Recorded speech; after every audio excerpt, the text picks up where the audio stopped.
Welcome to Blueprints for Brilliance Coaching Insights, a podcast by coaches for coaches. Our guests share their hard-won wisdom to help you grow your coaching business and create a life of success. So get ready to unlock the blueprints to your success. So welcome everyone to our newest episode. I am thrilled to introduce you to Christina Smith. Her company is Christina Smith Coaching, and she is a life coach joining us today. So thank you for being here today, Christina. Thanks for having me. I'm really excited about this. Yay, good, excellent. So tell us a little bit about how you became a life coach. What was your journey to what you're doing today? It was a midlife crisis is what really brought me to it. And it was between two things. My health was suffering and doctors couldn't figure out what was wrong with me other than it was stress, and they tried to give me antidepressant pills. But I was really crying on the way to work for about an entire year before I realized maybe something's wrong here. Maybe this isn't right. Maybe something else is happening here. And it was in my mid 30s, which I think people often think a midlife crisis around 50, but I think we have several of them during our lifetime. And mine happened to be when I was about 35. And I finally got myself into therapy, and I started going to women's circles and realized the power of really being present with myself and understanding myself and taking time to slow down to really, and I was like, I want to be a good wife. I want to be a good friend, a good mom. What do you want to be for yourself?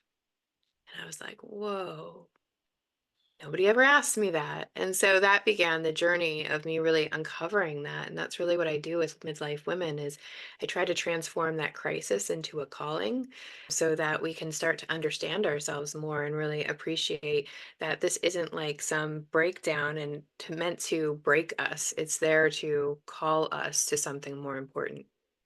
Oh my gosh, I love that. From crisis to calling. Mm. That is brilliant. And what do you want to be for yourself? Yeah, I don't think, especially as moms, that we often get that or get asked that. And because up until, your kids get grown and when you get married, you and your husband are doing things together and he's doing his stuff and you're doing your stuff. And then when you have kids, it's all about them because they can't do a lot for themselves, especially in the beginning. Yeah, I can totally get that. I'm so sorry you went through that, but, Oh, yeah. but It glad was that you're here. necessary, though, necessary. And I think we were trained, many of us as women were trained to think about other people first and like how we're showing up for other people. I know the big phrase when I was growing up in the 80s was, what will they think? Whoever they are, they're consumed with whatever I do and say, according to my mother. But what will they think? And so we learned how to appease what other people wanted from us rather than really consider and dream about what do we actually want for ourselves. Yeah, no, I totally get that. My mom said children should be seen and not heard, Mhm. which is another one that's not very helpful as an adult or wasn't very helpful as a kid. But I shouldn't slag off my mom. She was fabulous. They didn't mean it. They didn't mean I it. didn't know. I really think that there's a different way that we parent now and a different understanding that we have about people and their mindsets and especially their growth time. I remember reading a book and I recommend it to my friends called Middle School Makeover. And it was all about how in middle school is when the kids, their brains are changing, their chemicals are changing, their body, everything's all happening at once and they just don't know how to deal with it. And it has some really good techniques to ask them questions instead of telling them things so that they, absorb it instead of get defensive about it. And so we can use some of that for adults as well. I was going to say maybe we need a menopause makeover or something. That is a great idea. I'm gonna write to her and tell her that. A midlife makeover. Absolutely. So tell me a little bit about your clients. Do they have a specific demographic? Are they men? Are they women? Are they 9-to-5ers? Are they entrepreneurs? Do you do one-on-one coaching, group coaching? Tell us all about it.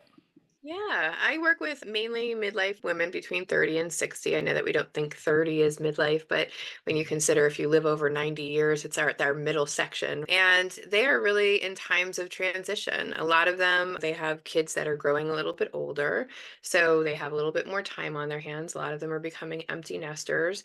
And they're people who check the boxes like I did. Their mothers told them, get your college degree, go to get a nice job, you get your husband and your children, and you just live happily ever after. And they're getting to this point in their life where they're like, I checked all the boxes. Am I just supposed to sit in a rocking chair for the rest of my life now? What am I supposed to do now?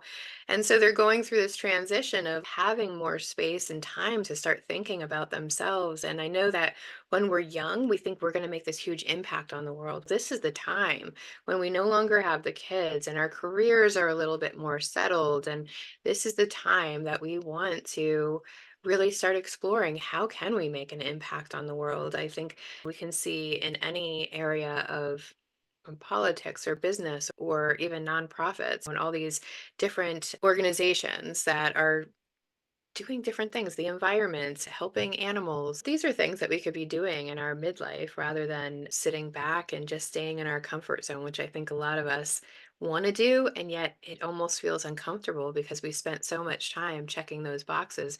We're really looking for more goals. So these women they are perhaps busy or they're perhaps thinking about retiring, but they want to have a bigger impact in the world often. And I show them how they can be more confident, step into leadership if that's what they want, or just step out of their comfort zone so that they can have the life that they want. Yeah, I love that because as you get older, you do get wiser. You learn a lot, you make a lot of mistakes. And so you can be that mentor or counselor, or if you had a hobby or something, like I love dogs, I would love to foster dogs and even have a place. So, yeah, so now is the time to start thinking about that and how that might evolve. I love that. We actually have a friend who's starting a podcast and it's for seniors, and it's she's going to be interviewing people who are over 70, 75, and how they're reinventing themselves, getting a Mm. PhD, going out and contributing to this or getting involved in that. I love that you're doing that for even younger people. Do you say that you do one-on-one coaching or group coaching? Yeah, so I used to do private coaching. I don't do too much of that anymore because there's this real value in hearing other women's stories. And so the way that I do coaching is I do what I call like a power group, and it's up to 4 women. We meet 3 times a month for 2 hours each, and they each get coaching. But the value of that is that we often think that we're alone in whatever we're going through, that I'm the only one that feels this way. I'm the only one who struggles with my mother-in-law. I'm the only one who struggles with what I should do next. And having these women in groups, they get to see that they're not alone. It also makes those really close connections. I swear there's a group that I have that I don't even know if they need me anymore. They just assign themselves homework, but they just love being together so much that they just keep returning. And it's so lovely to see how close they've connected, how they're visiting each other across the United States, and just to see each other in person. And really building those connections that a lot of women in midlife want to have. We want to have those deeper connections. We just don't really know how to do that. And it's even harder to make those connections once we get older because when our kids were younger, maybe we all were on the soccer team, we were soccer moms, and we could connect that way, or other events in which parents got together. That's how we met friends, or at work. And a lot of us are either leaving work or we've worked with the same people for many years and they're not exactly our besties. So, yeah, it gives women a chance to hear each other. And it's really affirming for them to just get into that space of, wow, I'm not alone. Like we all kind of share similar things going on.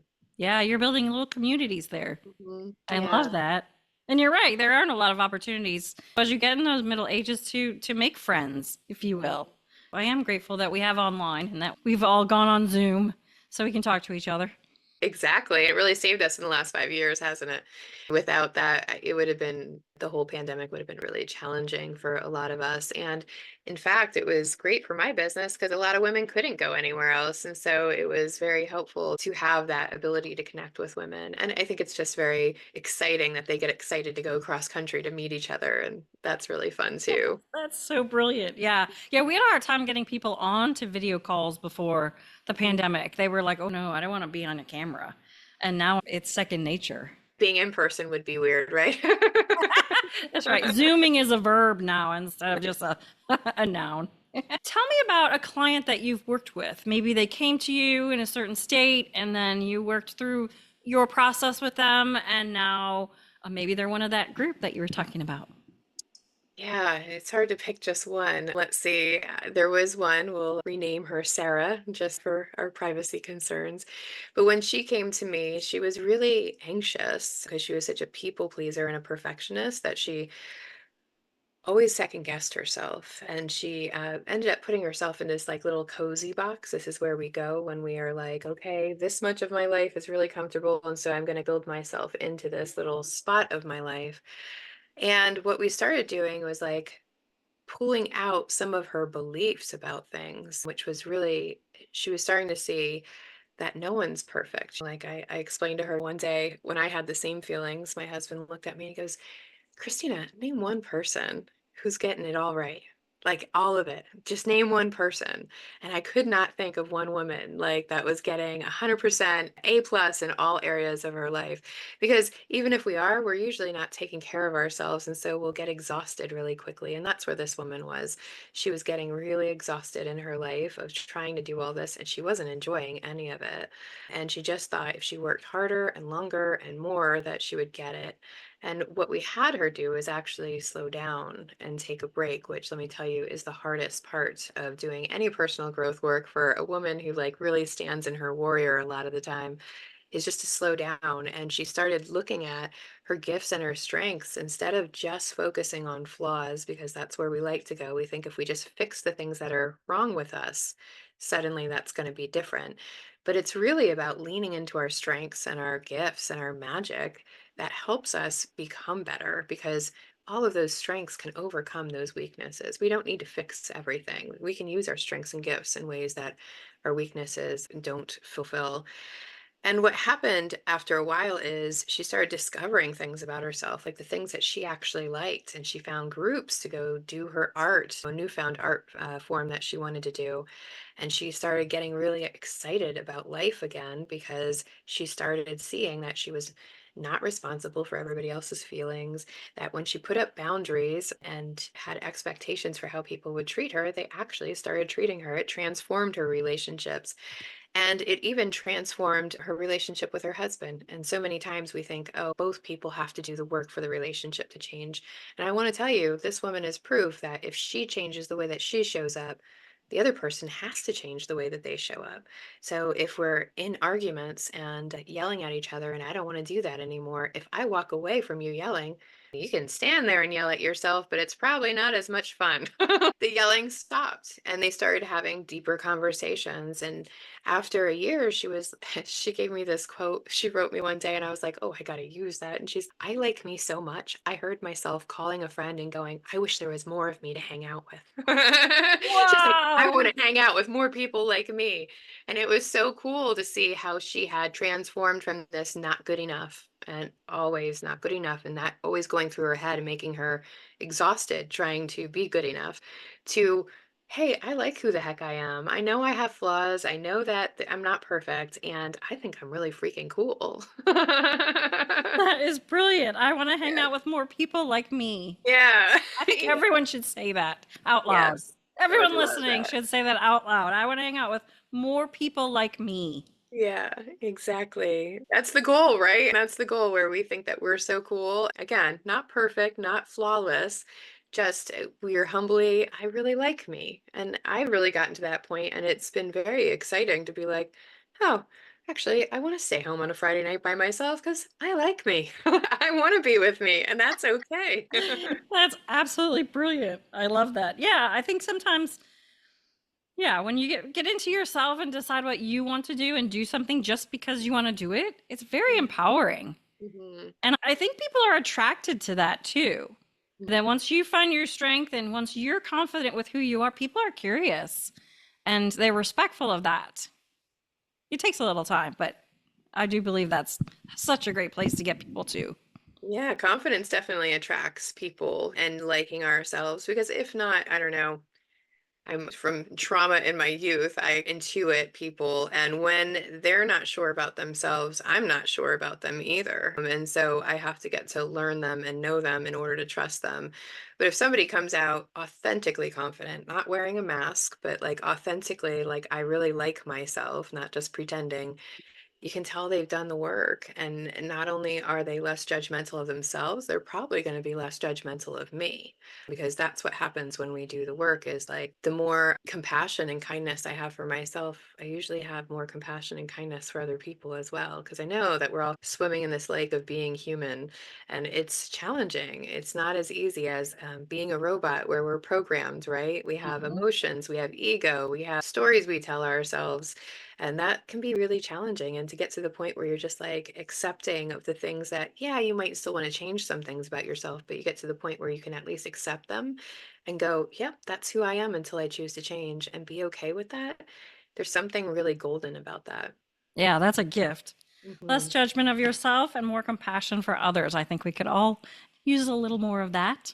I also think that I remember hearing somebody talk about how sometimes you're not good at things. And like you said, that's okay. But also to just say, I don't want to be good at that thing. So let's just leave it at, I'm no good at that and accept it and say that's part of me. But I am really good at this.